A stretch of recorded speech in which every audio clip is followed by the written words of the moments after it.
Tirreno Adriatico se poursuit après le contre-la-montre inaugural remporté par Filippo Ganna, qui est passé entre les gouttes, le champion d'Italie de la spécialité qui portera le maillot bleu de leader au classement général. Place à 210 km réservé aux sprinters.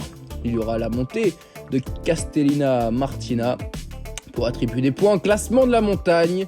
Mais ensuite, le circuit final devrait permettre aux sprinters de se jouer la victoire du côté de Follonica. Une belle étape pour les sprinters. À l'échappée a peu de chances d'aller au bout évidemment. Le départ de Camaiore avec la formation Coratec, la formation Q36.5, les Tudor Pro Cycling et la formation Le Cometa, Michael Woods pour Israël. Première tech, Mathieu Van Der Poel qui sera sans doute la dernière rampe de lancement pour Jasper Philipsen, son sprinter, alors qu'Henrik Mas ou Primoz Roglic devraient passer une journée plutôt calme au sein du peloton. Magnus Sheffield dans son maillot blanc de meilleur jeune, Filippo Ganna, lui leader du classement général, alors qu'on va retrouver dans un instant l'échappée composée de 5 hommes qui vont d'ailleurs se disputer les points de la montagne. On retrouve 2 coureurs pour Eolo Cometa, David Ebaïs et Mirko Maestri, 2 coureurs pour le team Coratec, Stefano Gandin et Alessandro Iacchi. Il faudra presque la photo finish, mais ça passe pour Gandin du team Coratec. Roland Thalmann a pris la 5e place, lui qui porte le maillot de Tudor Pro Cycling, l'équipe de Fabian Cancellara. Le peloton n'a pas laissé de marge à l'échappée, puisque c'est Julien Lafilippe, le double champion du monde, qui est à la baguette, l'équipier du champion d'Europe Fabio Jacobsen. 90 km, 1 minute 30, tout est sous contrôle. Les Ineos grenadiers de Magnus Sheffield et Filippo Ganna sont en second rideau. Un nouveau sprint intermédiaire. Et de nouveau, c'est la formation Coratec qui prend le meilleur sur les Eolo Cometa. Gandin devant Maestri, Iacchi et Thalmann. David Ebaïs, lui, s'était relevé.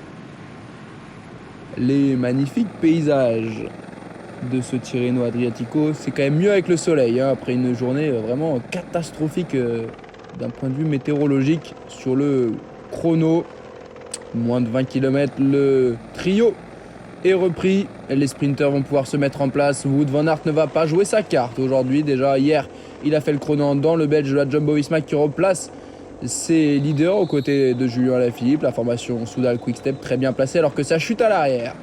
Le coureur de la Trek Segafredo, Emmanuel Gebrez-Gabier et Christian Rodriguez pour la Arkea Samsic.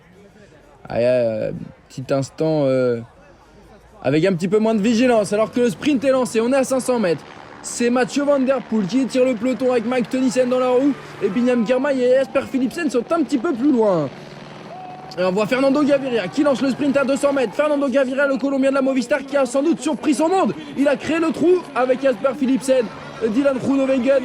Et derrière, ça ne va pas se battre pour la victoire. C'est Fabio Jacobsen qui déboîte à 50 mètres de la ligne. Fabio Jacobsen ou Jasper Philipsen. Le lancer de vélo qui semble être favorable au champion d'Europe de la formation Soudal Quick-Step.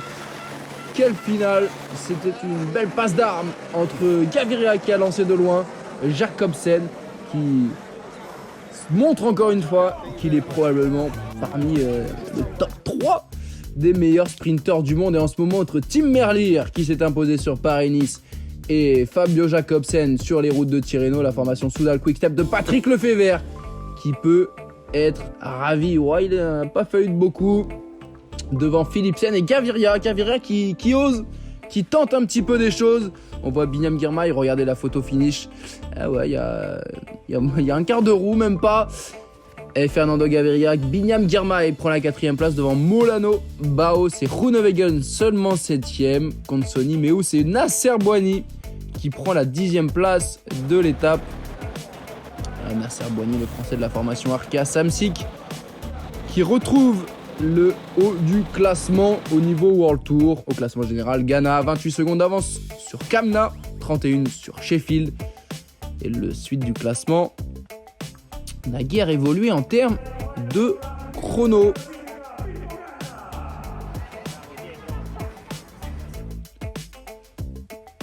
La 3e étape de Tirreno Adriatico se profile entre Follonica et Foligno. Il y aura 216 km au programme, encore une fois une très longue journée avec un petit peu plus de dénivelé. On passera notamment le Passo del Lume Spento et ensuite la Foce, 5 km 300 à 4,5% de moyenne. Regardez, on se dirige de l'autre côté de l'Italie. Cela devrait toutefois accoucher d'un nouveau sprint et peut-être une revanche de Philipsen face à Jacobsen. On attend ce duel tout au long de la semaine sur les routes de Tirreno.